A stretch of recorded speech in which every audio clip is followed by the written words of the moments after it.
So in today's session, we'll have a bit of a brief talk about academic integrity within our different disciplines. And then Royston will begin a panel where we discuss some aspects of assessment and design relating to academic integrity. And we'll get sort of opinions and views from each of the people who are part of our panel today. And then we'll go on and do an Ask Me Anything at the end, where anyone who's participating today can pop a question into Mentimeter and ask it of the panelists. And then we'll talk about some resources that you can use going further from here. Okay, so what we'll first do is go to our Mentee. So if you haven't used Mentimeter before, it's a bit like Poll Everywhere. So what you do is you go to the site mentee.com, and I'm going to bring up a page that will have a code that you enter, and then you answer those questions, and it will populate a nice table for us visually. So what I will do is just pop this over here, and we'll do our first one, which the code is 8276. 0573. So I will pop that into the chat as well so people can see that, 0573. And you can answer our first question, which is, what are the most common forms of academic misconduct in your discipline?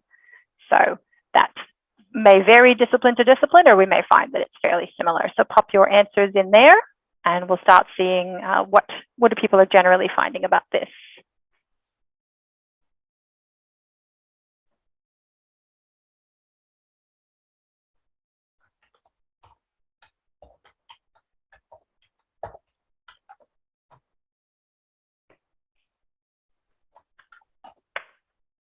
Okay, we've got collusion, sharing assignments, collusion, plagiarism. Oh wow, lots of student collusion during online exams. So lots of collusion, contract cheating. I've seen my assignment questions posted on third-party sites. Collusion between two students. So collusion looks to be a really common one, and that's very interesting. So I'm just going to pop to the next question. And so what types of academic integrity and instructions or resources are currently promoted in your discipline? So you should be able to just click next slide and start answering that one.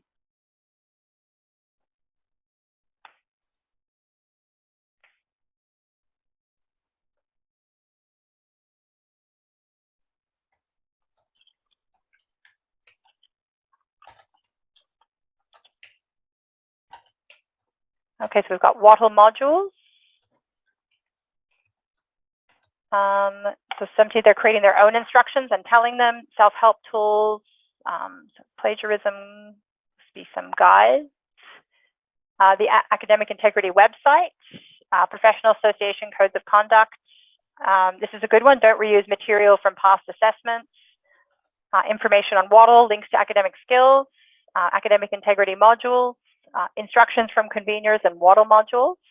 So quite a range of things here.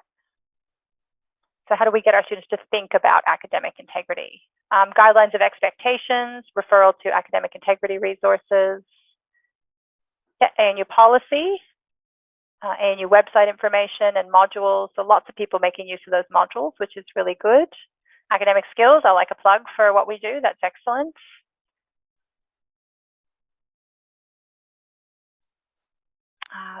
Carolyn's got the link for the poll is just mentee.com, and then you pop in that code at the top, Carolyn, so that's how we put it in.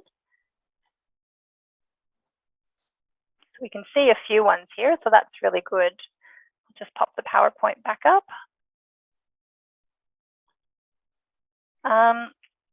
Okay, so I might now switch to Royston to introduce today's session, and then we'll get into those panel topics that we're going to be discussing. So, thank you, Tara. Assessment design is absolutely critical to supporting academic integrity. And what we see is a correlation between academic integrity, adherence to the principles of academic integrity, and assessment design, especially where that design is explicitly designed to support academic integrity. That's why this is so very, very important. One of the issues that we saw coming up again and again was the issue about collusion and the relationship between collaboration and collusion, because of course we very, very strongly support collaboration. We support peer-assisted learning, but collusion is a breach of academic integrity. This is a grey area. We're currently developing a set of academic integrity best practice principles. This is being done by an academic working party, and those best practice principles will talk at some length about the difference between collaboration and collusion. It's hoped that those principles will be finalised and published by the end of October. So assessment designed to support academic integrity. This is where our academic staff in designing the assessment help support students' journey through academic integrity. The best practice principles will talk about some of the issues around this and things that academic staff can do to support academic integrity, and things that academic staff shouldn't do because they can actually lead to issues with academic integrity. I'm delighted that we've got a great panel today to actually discuss some of the issues. And the reason we have these discussions is that while some issues with academic integrity are black and white, such as, you know, if you're directly quoting someone, there are lots of areas where there is grey, and that is why it's important that we discuss them and that we get a feeling to be able to judge for ourselves how to resolve issues in that grey area. The best practice principles will provide guidance, but the best thing that we can do is to ensure, as an educational community, that everybody has the skill set to be able to think about and analyse those grey areas and come up with an ethically justifiable stance on those areas. So I think we should move to the panel discussion, and I just want to emphasise that, as everybody knows, we have a new academic integrity rule starting on the 1st of December, which is supported by a new policy, procedure, and a whole suite of documents. Those documents take effect for courses that start on or after the 1st of December. That means what we're talking about at the moment is going to be in the context of this semester under the current framework, academic integrity framework, because we don't want to confuse people. We don't want people to think that something is or isn't right, if that may be changing in our approach to it. And so just be aware that what we're talking about applies to the university's current academic integrity framework.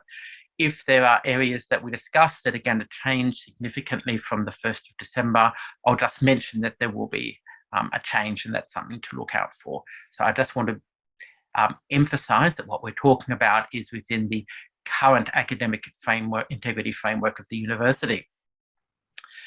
So, Tara, I believe that you've got some questions for us. I do have some to start with, and then we'll go on to the group ones. So let's share my screen again. Excellent. There we go. Benefits. So while there are consequences for academic misconduct, what incentives can be used to best support a culture of scholarly integrity and ethics? That's a bit of a meaty one. So yes, there's consequences, but what can be best applied for building that whole cultural change that we're talking about? Roisin, would you like to start with that one? To stress that when we talk about incentives, we're not talking about prizes. You don't go into a draw because you behave with integrity. Academic integrity, like all integrity, is a matter of who we are and what we stand for. So academic integrity is part of the personal integrity that we all have. And acting with integrity says something about who we are. It says something about our trustworthiness and our honesty. So behaving with integrity is part of that. Academic integrity is part of academic culture. It's a core part of academic culture and who we are as a community. And therefore, it's staff, all of the staff of the university need to be involved in ensuring that our student body fully understands what the expectations of academic integrity are. So When we think about consequences, I don't want to myself dwell here on the rules and disciplinary proceedings. I want you to think about the consequences of who you are as a person and how you'll be perceived as a person by your peers, by future employers, by society. So, Ben, do you want to go next? Yeah, sure. I would add to what Royston said that acting and writing with academic integrity it leads to better outcomes. So if you are able to reference thoroughly in your assignment, that demonstrates the variety of reading that you did, the depth of the reading you did, the depth of your research. So it makes you look better to reference. If you paraphrase thoroughly throughout your assignments, that demonstrates your ability to understand the material that you're learning, your ability to take that material and synthesize it and translate it and package it for the audience. So I think, academic integrity is intertwined with some core academic skills areas. And if you're able to demonstrate that ability to reference well, to paraphrase well, and thus uphold academic integrity, that makes you look better as a student, and that leads to better outcomes. And I think that's something that's worth really encouraging students around, that it makes them look better to act with academic integrity.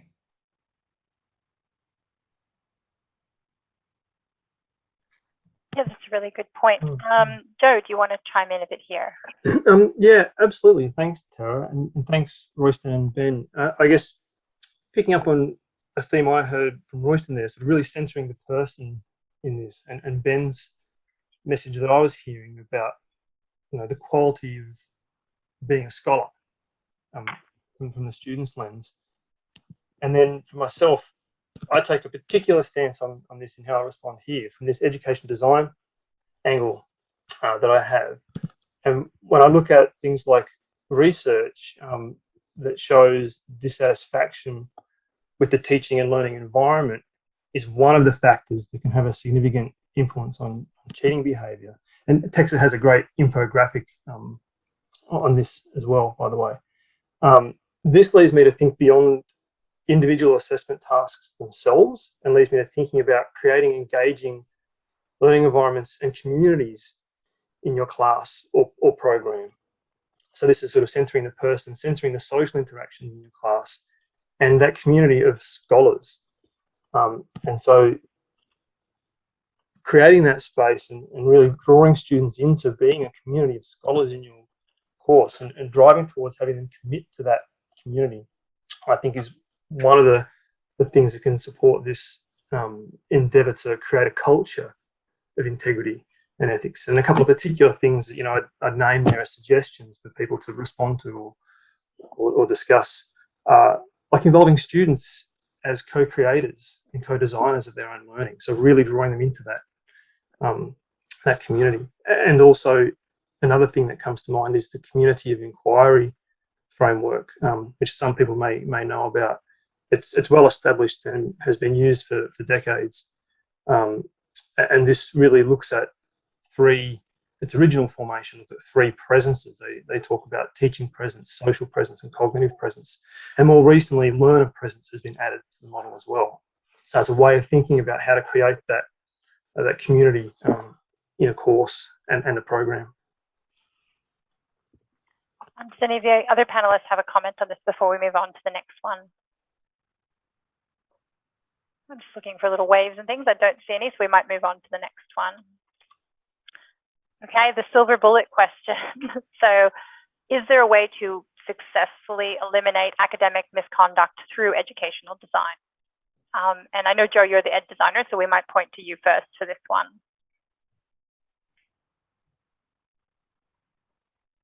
Sure, of course, no problem. Well, bluntly, the short answer is no.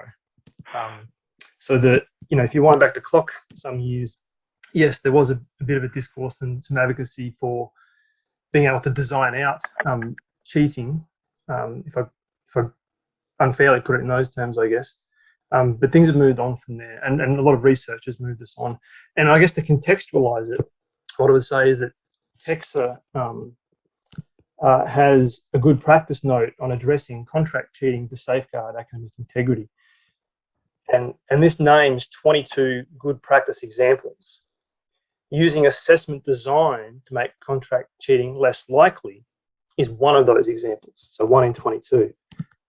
And so as Royston said at the start, assessment design has a really critical role to play in this. But I actually would suggest that the most critical thing is not the quality of individual interventions that might be put in place to try and deal with academic misconduct, but actually their relationship and how they're working in tandem, the holistic approach that we might be taking to support changing this culture around academic integrity and what we can do about it. So I put that out there for people to discuss, respond to. Other panelists may have other views. I'm pleased Christian has made it. Sorry, we've had a bit of tech issues today, so thank you for persisting. So I know you've just jumped in, Christian. Are you happy to give your response to this one? Yeah, absolutely. I've been on for a few minutes now. Okay, great, thanks. Thank you for that, Tara.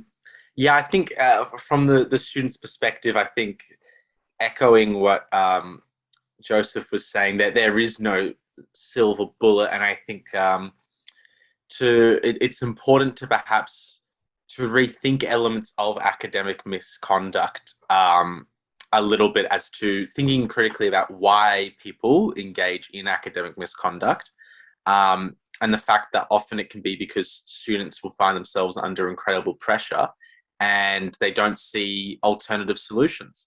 And that's something that is actually, there are a lot of ways we can fix that. There's a lot of ways that we can actually really help students with that kind of issue. So it's not something we need to, be worried about or be scared of or anything like that. It goes back to really thinking about how we can support students best, how we can use things like EAPs, extension systems, deferred exams, academic assistance, and assistance and allowances from course conveners and lecturers and tutors where relevant. Those kinds of ways can help eliminate academic misconduct, just as well as redesigning particular assessments or something like that. And I think that is really critical. And yeah, exactly, Tara. I think it is really critical to think about how things like ANI and whatnot can just be used to support students, because a good portion, and certainly I'm not going to claim all, but a very good portion of students who are engaging in academic misconduct would rather not. It's not something that some students, they wish that they wouldn't have had to do that.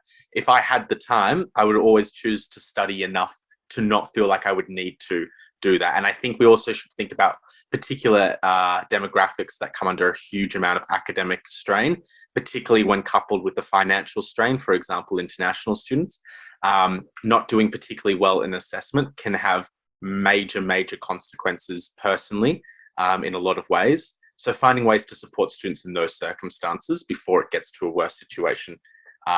If there is a silver bullet, I think that might be it. But again, there probably is no silver bullet. I think that's a really, really good point, Christian, or multiple good points, that a lot of those cheating practices become as a survival mechanism, not as a nefarious, evil mastermind type situation. So I think it's really important to know we have a lot of services available that students are aware of. Some they're probably not aware of, but maybe also what other types of supports do students need in this space that we're probably not considering, and I think so getting input from students is also really, really key in that. Does anyone else in the panel have a comment on that, or will we move on to the next one? Feel free to give me a little wave. Otherwise, we'll move on to the next one. Tara, Oh, sorry. Yeah, Joe, go ahead. Sorry for me. I just briefly, reinforce what I think Christian's saying there, and perhaps give some other words to look at the point being made. Mm-hmm. It might be the case that a useful way of thinking about this is to actually say, well, some of the situations that students find themselves in actually make them quite vulnerable. So deliberately using that word vulnerable to engaging in cheating practices. We know from research that certainly high stakes assessment and short turnaround times are reasons that students have said make them feel more likely like that they'll engage in cheating behaviours. And so that pressure is a really important factor there. And we also know that there are increasing now numbers of cases of students actually being blackmailed by some of the cheating services, if I put it in those terms. So these are appearing in the media now.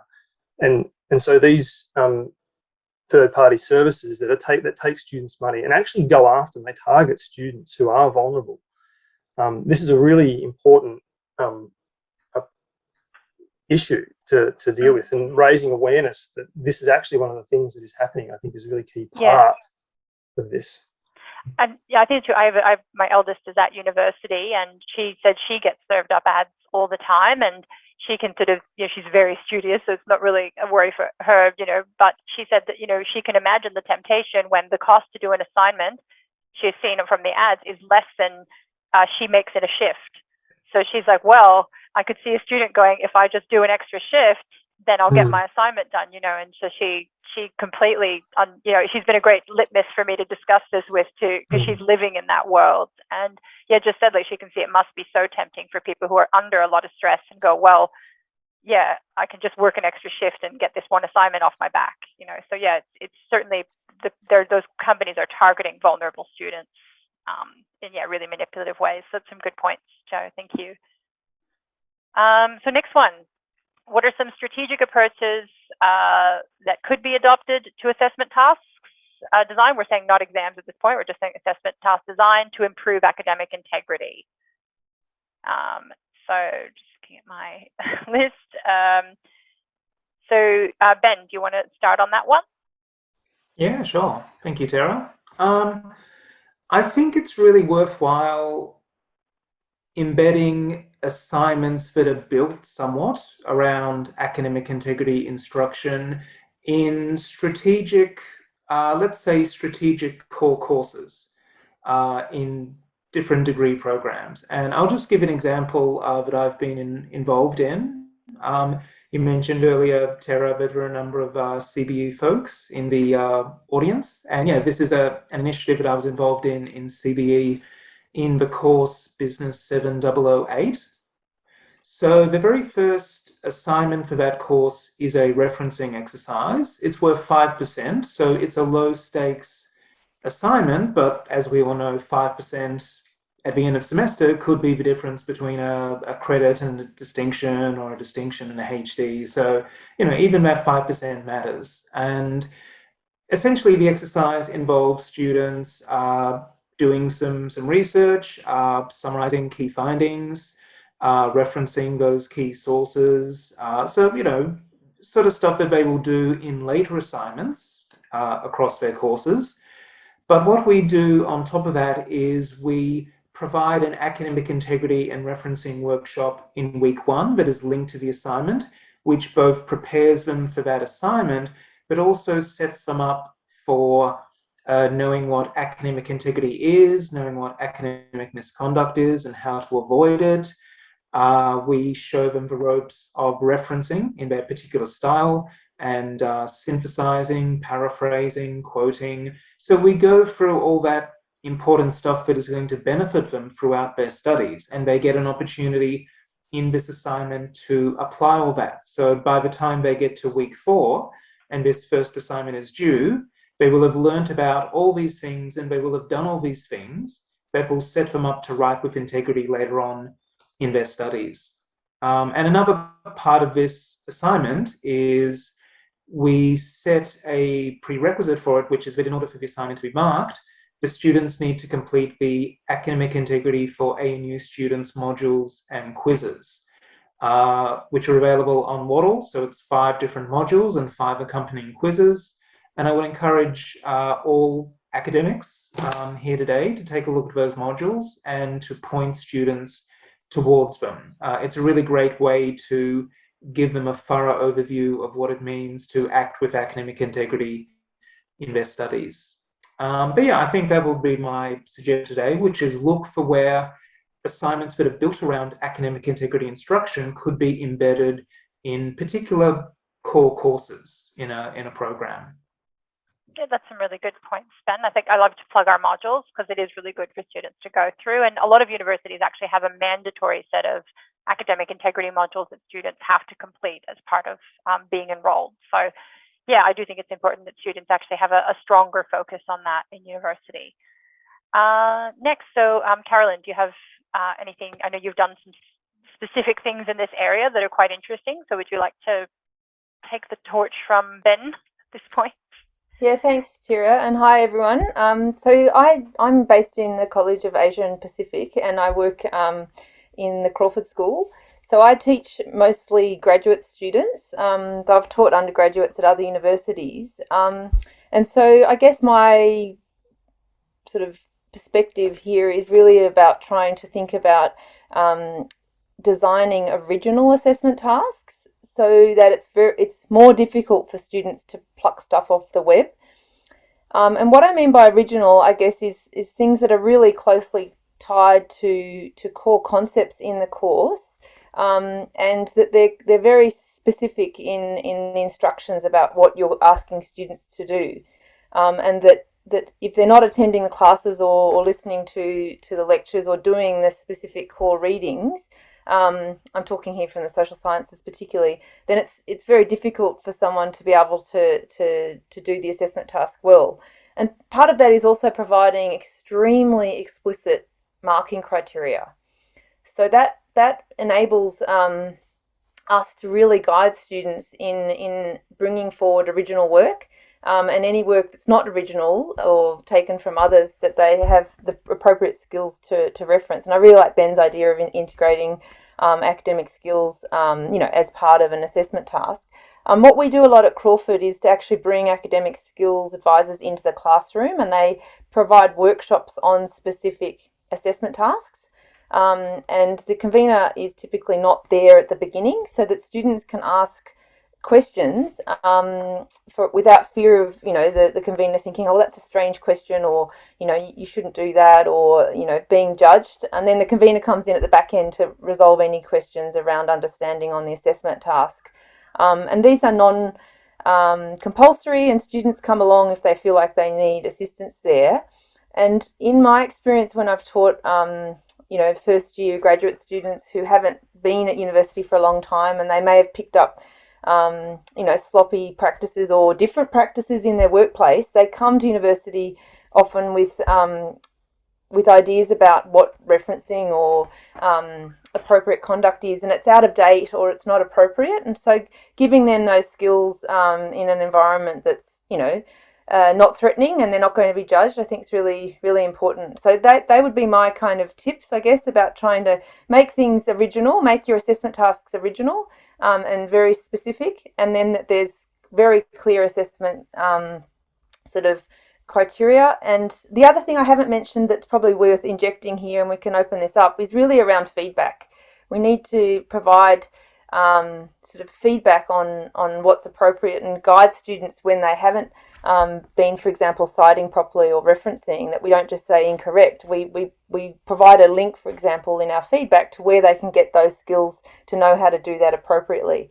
That takes more time, but I think investing in that, particularly in the first assessment task, is worthwhile down the track. So I might leave it there. Thanks. And Joe, do you have anything on this sort of from the design point of view? Yeah, absolutely. Thanks, Tara, and thanks, Caroline and Ben. They're really fantastic suggestions. My first comment would be to take a bigger picture view on the examples that Ben and Caroline have given there, and come back to a point I made earlier about thinking beyond the individual assessment. And another way of saying that is think about the assessment experience of the student through the course. And so when Ben's describing an example of embedding support around academic integrity, educative support around academic integrity, practically for the students in their assessment task, to me that's an example of thinking about the assessment experience through the course and what supports are put around that. And likewise, Caroline's example, to me, speaks to that theme as well, especially when she talks about feedback. Because one way of looking at that is to say, well, that assessment experience the students having through the course is preparing them and supporting them during the course so they can do their best and demonstrate their best on the summative assessment tasks they're going to submit. So that feedback's really important. And then Caroline's example, to me, also speaks to some things that the research and the growing empirical evidence base is telling us, which is that from a lot of research, we know that there are 4 sort of types of assessment tasks that students say they are least likely to outsource. One is reflections on practicum. One is oral presentations or vivas. One is if the task is completed in class. And the other one is that if the task is individualized. And this, I think, is really what Caroline was talking about, individualizing, personalizing was the term that she used. So that really ties in well with that emerging sort of evidence base we have. And a practical thing I would mention is sort of around assessment task design, so a particular strategy.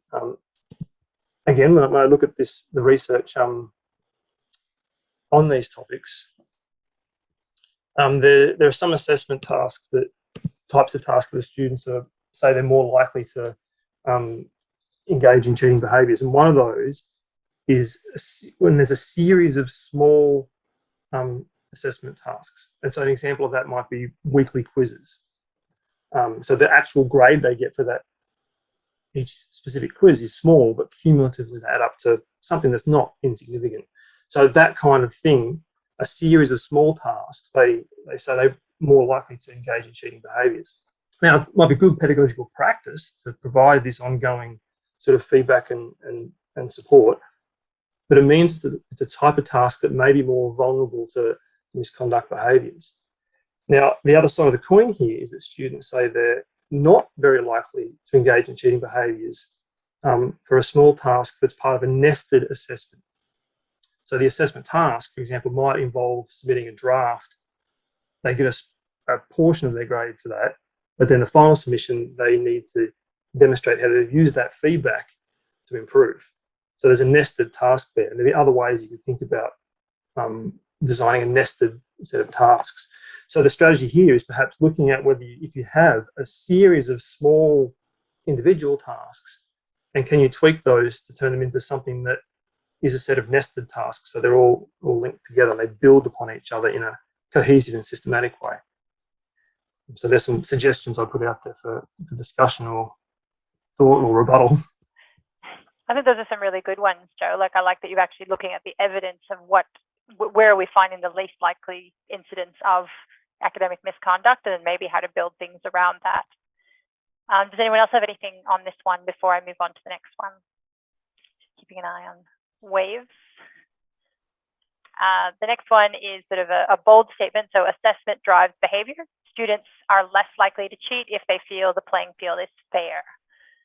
So I might ask our students, Christian, to chime in at the beginning, and then we might get some lecturers' feedback from this one. Yeah, thank you, Tara. I think this one, I remember us talking about, and I think that the word fair is really important here, and as to why it is important to students. I think, academic misconduct is inherently, it's something that we here would be able to say, well, it's unfair to your peers, to your fellow students. It's not necessarily particularly fair to the lecturers, the teachers, those who are marking the work. But in the same way, people will sometimes be cheating, not because they want to get an unfair advantage, but because they might feel like there is a disadvantage that they've had or an advantage that others have had that they need to correct in some way. And then that way they can justify academic misconduct as a way to actually level a playing field. I wouldn't know how many students, but I'm willing to say that a good portion of people who fundamentally don't want to cheat and feel like they would rather be in a world where they wouldn't cheat at all, will find themselves feeling like it might be the only way that they can have a level playing field in the work that they are doing. At the moment, I would say that could come from a lot of different issues. For me, I would say that assessments that feel too difficult to be completed, assessments with time limits that are far beyond anything that could be achieved, creating assessments that are you're deliberately not meant to be able to complete in the time. These kinds of things, I suspect, can often create the feeling that the course itself or the assessment is itself unfair. Similarly, particularly at the moment, there is a really big distinction between people who are studying online and people who will be around in Canberra. Obviously, right now, that's sort of everyone's operating online, but I'd say for the first semester, there would have been a big difference in what international students or students studying remotely might have felt from students who are in Canberra. And that kind of thing can, again, create the feeling that something is unfair. So I would assume that, I would say that designing assessment that takes into account these things and designing assessment that really makes a critical effort to level the playing field regardless of where and how you're engaging in your education. And making a conscious effort to show that you as a lecturer or a tutor care about keeping a level playing field. Because I think if students believe that things are fair, if they believe that they don't need to do something out of the ordinary in order to get a fair go in what is being done in their course, then they're far less likely to engage in academic misconduct because, they'll just fundamentally believe that the right thing will happen for them. And if they work hard, that they'll get good results. And I think that's a really big part of it as well. Yeah, that's really good points. Thanks. David, do you have anything on this one? Well, I just think that it is very important that students feel that they're going to be appropriately rewarded for their effort, and they're more likely to engage in positive behaviors when they don't feel that others are not. And it's just something that you need to bear in mind with that if you create an assignment that someone could potentially cheat on, then others are going to potentially do that behavior. I mean, it's kind of a straightforward thought to me. I don't really have any examples for it. That's all good. Thank you. Does anyone else have anything to say on this one? Did see Royston's hand up a bit earlier, but it may have been about something else. There's a good comment in the chat just saying, I think this fairness issue is very important with my international cohort for integrity, but also relating to appeals and requests for deferred assessments. So I think fairness is going to be a big challenge in this remote learning time, and even as we may do some hybrid going into future, is taking into text that, into context what's actually happening in people's lives and trying to keep learning happening in there, but trying to keep things fair. I think that's going to be a challenging balance. Tara, I'd quickly just again connect some dots back to the research that I keep talking about, because it's exactly on point here with the comments the panelists are making.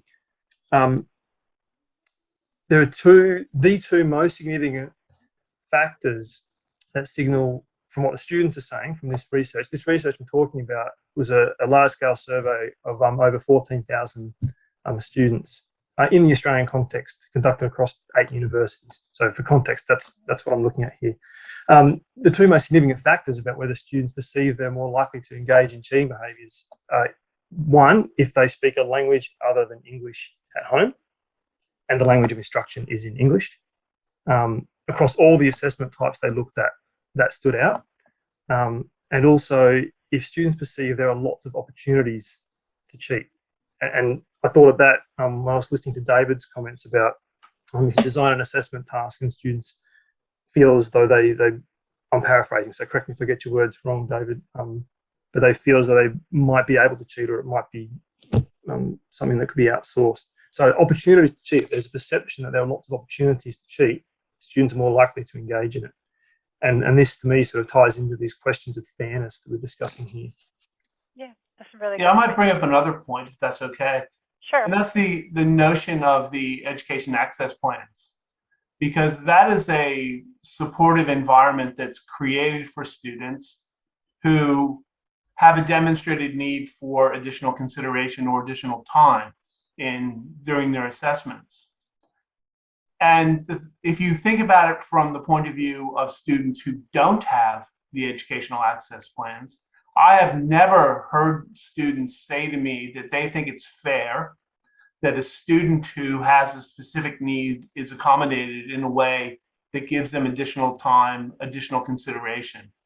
And so if you look at a student who may be under stress, may have anxiety and other mental health issues, the fact that they can go to the university and get support levels the playing field. But I don't think that the other students in the cohort have a negative view about that. I don't think that they feel that they're being cheated because a proportion of students in the class are taking assessments under educational access plans.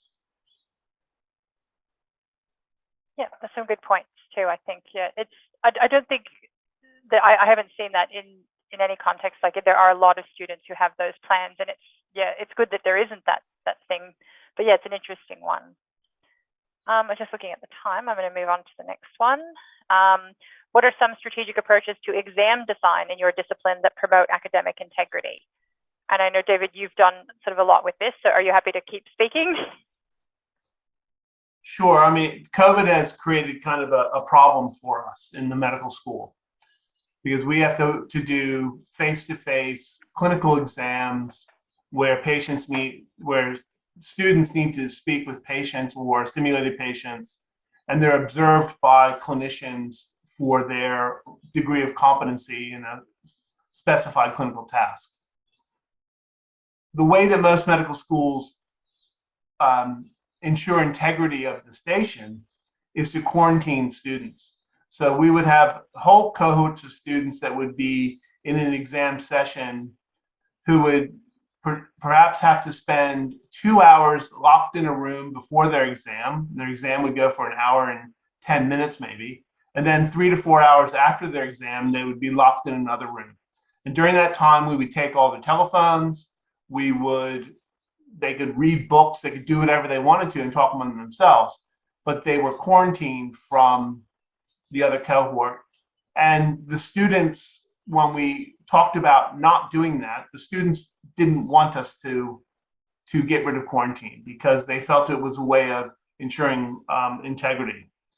With COVID, we've had to go to online exams, so we conduct these exams on Zoom, and it takes much more time.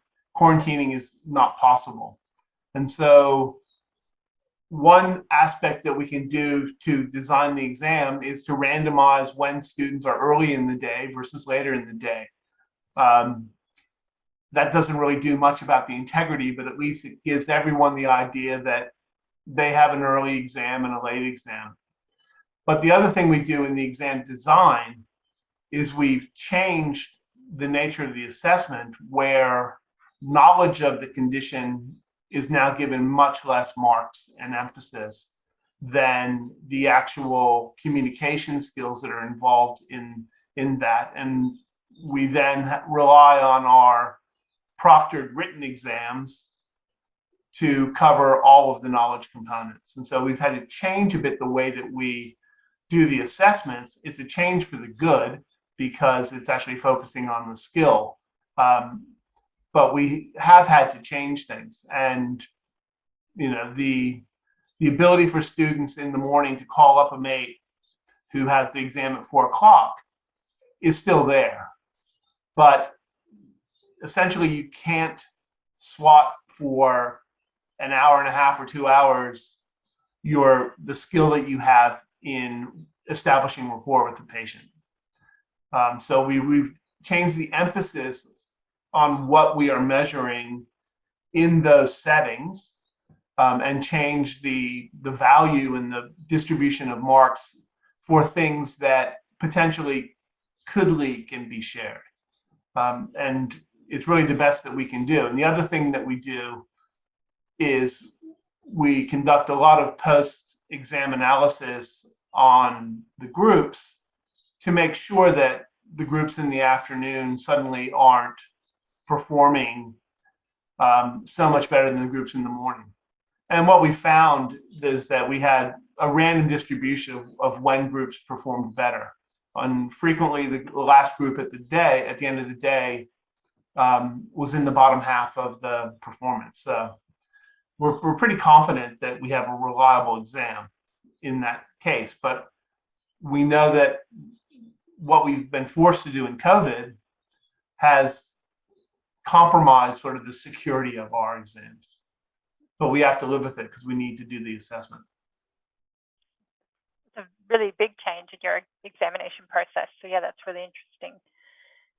Joe, do you want to talk a bit about this? I know you're teaching a session on exam design next Monday. There's a plug in the chat.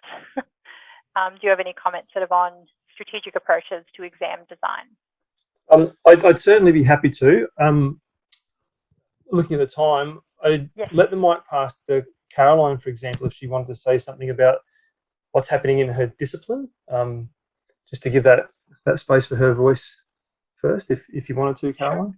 Yeah, I mean, I'm from a college where exams are pretty, minimal. I guess in the College of Asia Pacific, and particularly in the graduate school that I'm in, we don't tend to use exams. We do have take-home exams, where the students might be given, 2 or 3 days to prepare for a response, often to a case study. And again, these are scenarios that are designed specifically to kind of engage the students in the specific learning and concepts for that course. So it's very unlikely they can do sort of bespoke, off the shelf. Finding something, from contractors to answer that. So, I mean, in some of our economics and the larger courses in the Bell School, there are exams, but I'm probably not the best person to sort of talk about that. I mean, I did have a comment about David's sort of earlier points, which was just really about trying to make sure that we think about how you might apply some of these things in larger courses. I mean, I do think creating the community and providing a lot of feedback and modelling, all those things are very appropriate. But in my experience, once the course starts to get over 80, 100 students, it gets really time consuming to do a lot of that. And so trying to think about efficient ways of giving feedback and creating communities of practice and modelling I think that's the real challenge. And obviously we have courses at ANU that are much larger than that. So I think that's where maybe another session could be really useful. Sorry, I just muted for a second. Well, people move around my house. Good, so I know how we're going for time. So Royston, do you want to speak quickly to this, and then I'll move on to the next 2 slides so we can get to the end question? Yep. Just very quickly, I think it's also important that all students are given access to past exam papers. It removes the fear of the unknown if you can see past exam papers. It also relates to the discussion of fairness, because sometimes when past papers haven't been officially released, nevertheless, they are circulating on the underground, and that can create questions of lack of fairness if some people can see past exam papers and some can't. So, I'd strongly suggest that all past exam papers should be made available to students in the course. Yeah, excellent. Tara, I'll do a really quick answer to that one on exam design. Sure. I won't explain the thinking, but make them text rich. Students less likely to cheat, and they're easier to detect. And a strategy would be text rich plus personalized plus teacher training or marker training in how to detect when somebody has actually outsourced. A combination of those things, and there's research that sort of I'm drawing on to make these statements. That multi-pronged approach there to how you're managing that exam, I'd suggest is one way to go about it. So we might go a little bit over time so we can get through these questions, and this will be a recording because I know we did start a bit late, so apologies for those who can't stay, but we will record the rest of this. So just quickly, how can students be more involved in assessments? So I'd like to go to Talal for this one, for our postgraduate representatives, just to talk about how can lecturers involve students more in the assessment design process. Thank you, Tara.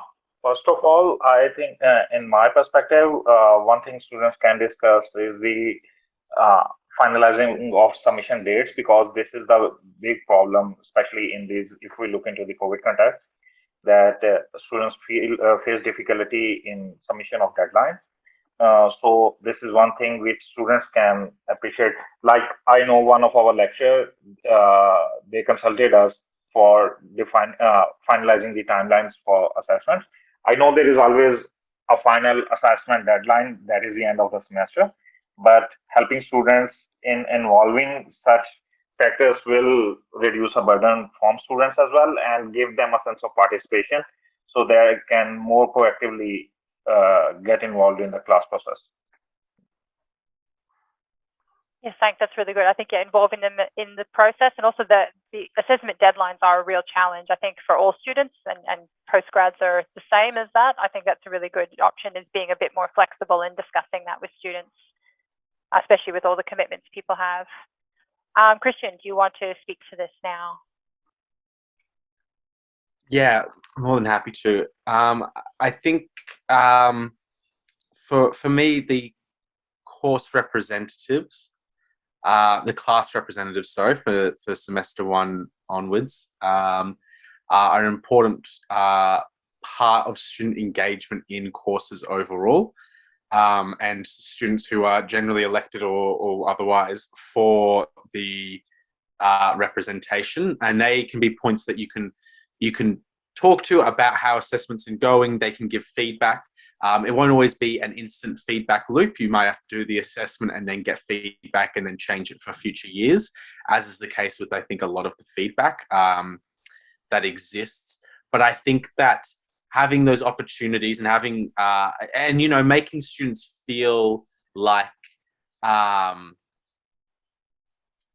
and I think Carolyn's example is really good. I think having students feel like the feedback that they do already give, because there is already quite a few options for students to give feedback, like CELTs exist, a lot of conveners run other options, and those kinds of things. And I think just making the conscious effort to make those changes apparent over time and to slowly adjust. And I think that generally that's what happens, and that's why a lot of assessments are high quality.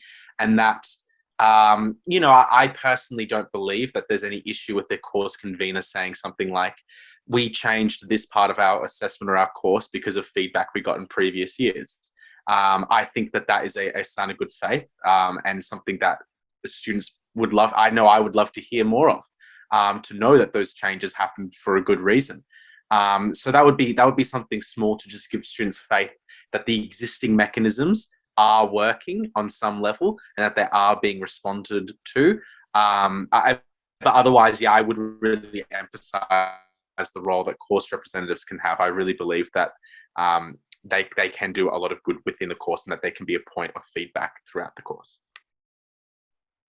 Oh, that's really good people to highlight as well. I'm very aware of the time, so I'm going to move on to our last one before we open up to questions. So what are the potential benefits and costs of bringing academic integrity to the forefront of assessment design and teaching practice? Now, I know Royston will probably want to speak to this first, so would you like to get the ball rolling? I think that it's extremely important. Academic integrity lies at the heart of our community, in particular the attribution of authorship, attribution of veracity, and these are issues that need to be at the forefront of assessment design and teaching practice. They're absolutely central to what the entire community does, the staff and the students of the university. So I see lots of benefits, and I don't see any costs. Okay, David, would you like to speak to this?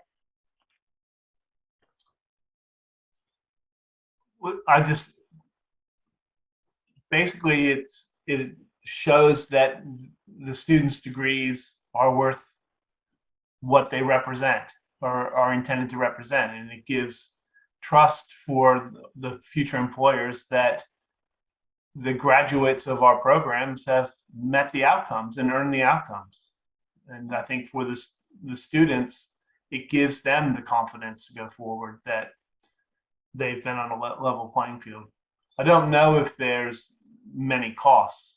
The costs are in training people, but it can come with a cost that you may create mistrust with the students in terms of your intention if you are too heavy-handed in how you present the material. So you need to present the material to the students in a way that is supportive and inclusive, not one which makes you look like you are the police trying to investigate wrong and with the assumption of guilt for students just because they're doing your assessments. So I think that if you go too heavy-handed, you can create sort of mistrust with the student body. And you would want to avoid that. That would be a big cost if that happened. I certainly know, like for students and academics, the cost, I guess, is also the amount of work you have to put in. It is an extra effort to embed this stuff into your teaching, an extra effort to focus on this in your own study. So it is something that, you know, in real time will take more time for lecturers to embed this, but it is also part of keeping the ANU's reputation and their own scholarly reputation. So Joe, do you want to talk on this a little bit before we move on to the final questions? Sure. I guess this question prompts a maybe more general response to me, which is to say, I think it's really valuable to put a critical lens back over the discussion and the approaches that we take. And there's one sort of reason that makes me take that stance. I know that that in the literature and in practice, there's been a lot of discussion, for example, of authentic assessment as being an approach, and often a quite heralded approach to try and deal with cheating behaviours on assessment tasks. And the actual empirical base for the effectiveness of that is only just starting to come out.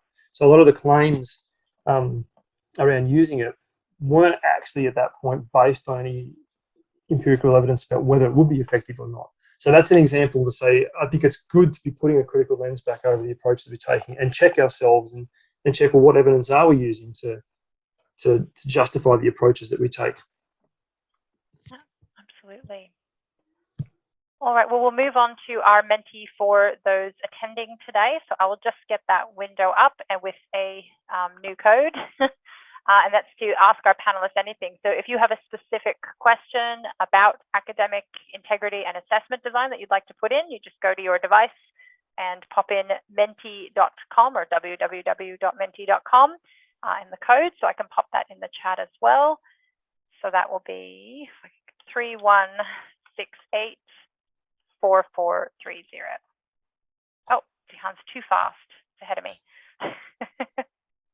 And just continue to plug Joe's session next week on exam design, because I think that's a really important one, especially coming up on exams, which will be quite different for us at the university. And people can pop their questions in there, and we'll have a look at some of them. All right, so Royston has to run now. Was it Monday next week? Yes, sorry, I thought it was. So I'm going to pop mentee in and see if it's working. Let's go. Will the 2021 rule change our practice? It's a bit of a Royston question, and he's just ducked out. But that's an interesting one. I do know that this is still in draft mode. So this is being approved very soon on the 1st of December, and it will only impact people who enroll for next, I would say, summer 2022, was it semesters, or the first semester next year.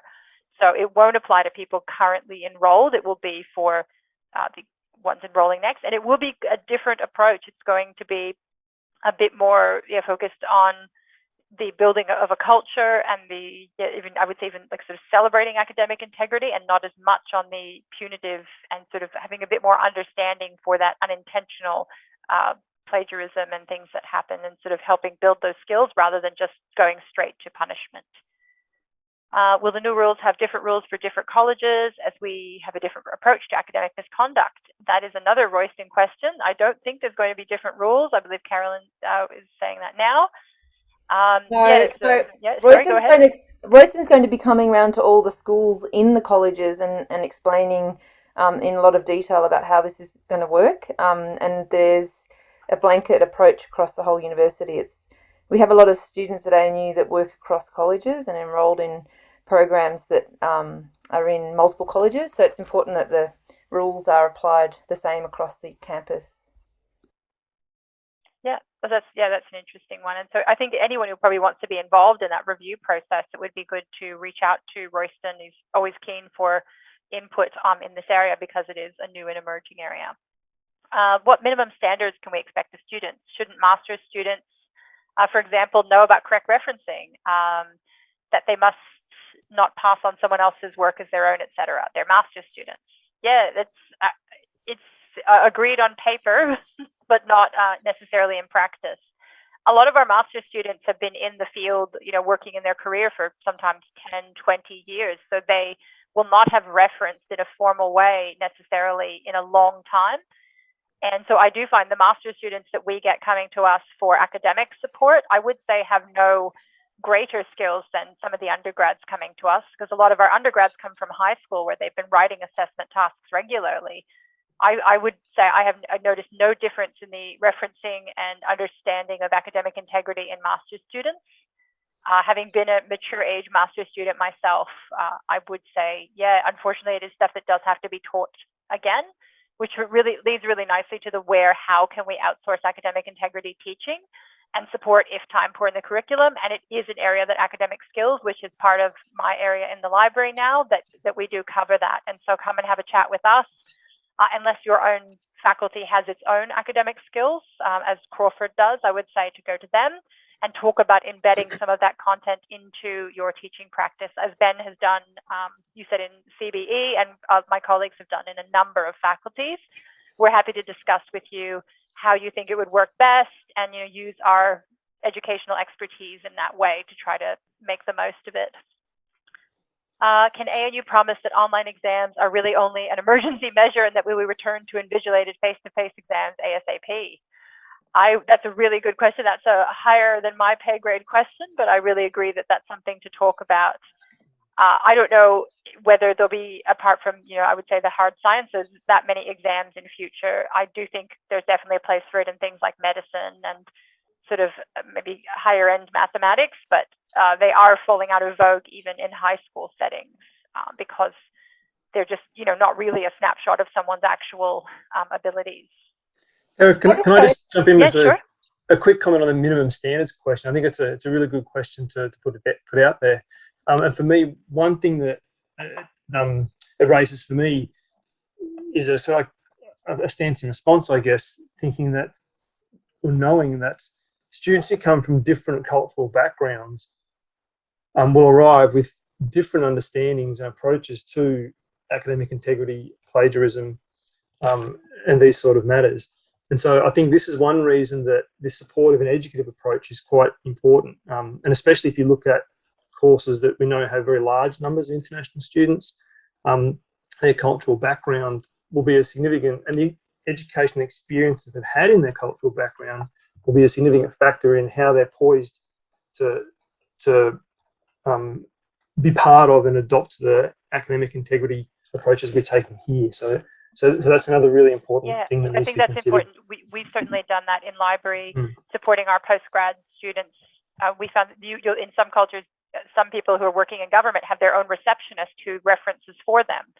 And so they come here to do their masters because they're a high up government official and they've never actually typed their research. Someone types it for them. And so that's a whole new skill. Yeah, it's hard to imagine just having someone typing all your writing for you and referencing for you, but they have that, and that's part of the practice in their country. So they have a really steep technological skill and referencing learning curve when they come to Australia, because that is an expectation that that's done by the individual here. So it's a really good point. In cultures that have a greater deference to authority, there might be a very different stance on it being okay to, cite what somebody else, like your superior, is saying, and use that as evidence for your stance. Yeah, definitely a respect for direct quoting a lot more in other cultures than our sort of English dancing around of things. I like the increased possibility of cheating exams or in other forms. Oh, it keeps moving on me. In relation to the proficiency of language instruction. So any suggested solutions? So in English language is an issue, and we have a lot of students from a range of backgrounds who English is one of the many languages they speak. Does anyone have anything they'd like to comment on that one?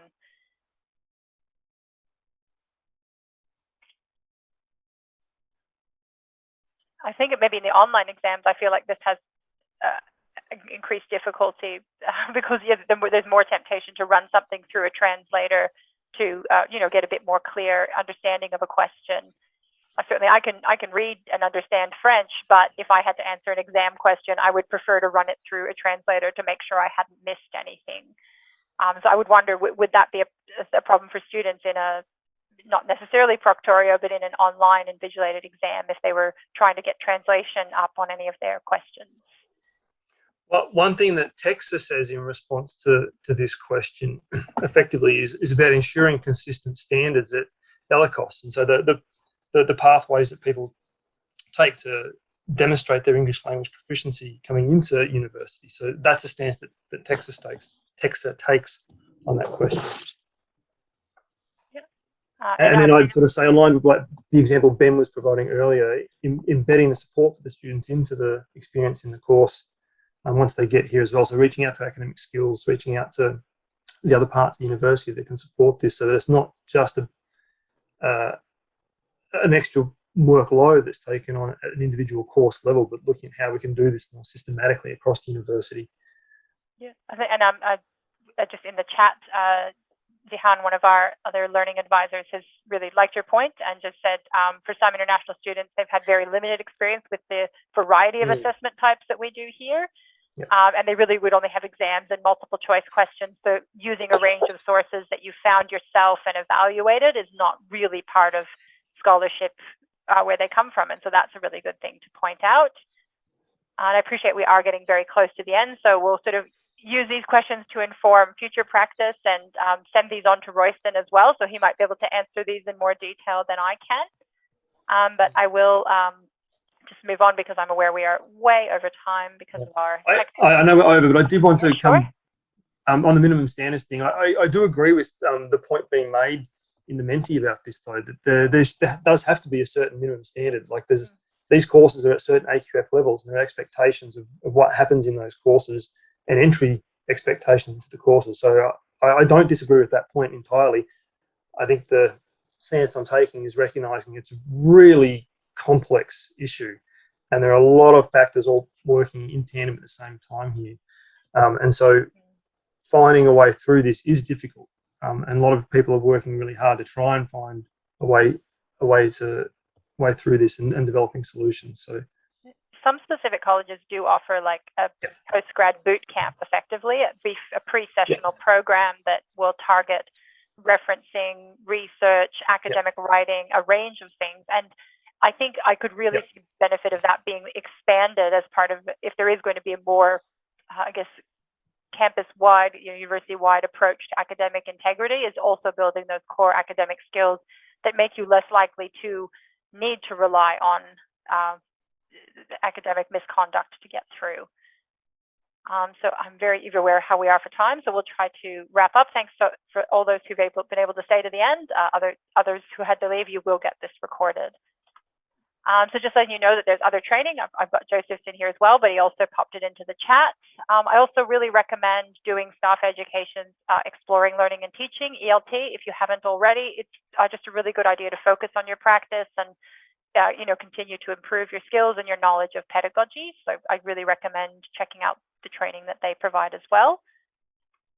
We've got some resources here, but you'll be provided with these, so just stuff on course design, a bit on proctorio, and assessment integrity from Texa. I don't know how we pronounce that one, but so many acronyms again. So yeah, please check these out and, in your own time and sort of evaluate how they would best be applied to your session. Yeah, so Crawford has a long-standing pre-sessional program. Joseph said in the chat, I was a part of that for many years. So yeah, it was a really good session, but I really see the benefit for everyone being involved in something like that, because starting uni, you come from so many different backgrounds, in experience and age, and I think it would be great to build those foundational skills so that lecturers aren't pulling out their hair going, why haven't they learned this before, things happen. So thanks everyone for coming. I appreciate we had lots of tech issues at the beginning, but thanks for everyone for persisting. And thanks so much to my panelists today for bringing their insight and experience to this session.